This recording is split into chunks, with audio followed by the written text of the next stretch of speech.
പഴങ്ങളിൽ രാജാവെന്ന് വിശേഷിപ്പിക്കപ്പെടുന്ന മാമ്പഴത്തിന്റെ മാധുര്യം മാമ്പഴപ്രേമികളുമായി പങ്കുവച്ച് ഒരമ്മയും മകനും. കണ്ണൂർ വടക്കുംപട്ടെ തങ്കമ്മ, മകൻ സിജോ എന്നിവരാണ് തുടർച്ചയായ 13-ാം വർഷവും മാമ്പഴ രുചിപ്പെരുമ നാട്ടുകാരെ അറിയിക്കുന്നത്.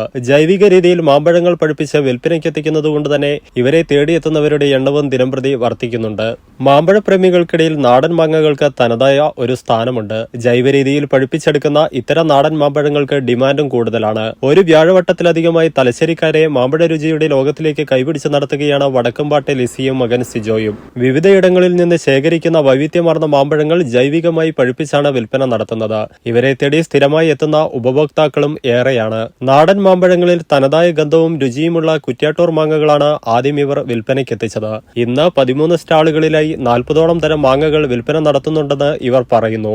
കുറ്റ്യാട്ടൂർ, മൂവാണ്ടൻ, കാലാപ്പനി, ഓളോർ, മൽഗോവ, പിയൂർ, അപ്പൂസ് എന്നീ ഇനം മാമ്പഴങ്ങൾക്കാണ് ആവശ്യക്കാരേറെ. വയനാട്, കോഴിക്കോട്, കാസർഗോഡ് തുടങ്ങിയ ജില്ലകളിൽ ജൈവ മാമ്പഴ മേളകളും ഇവർ നടത്താറുണ്ട്. മാമ്പഴ വിപണി മാർച്ച് മുതൽ ജൂൺ വരെ സജീവമായിരിക്കും.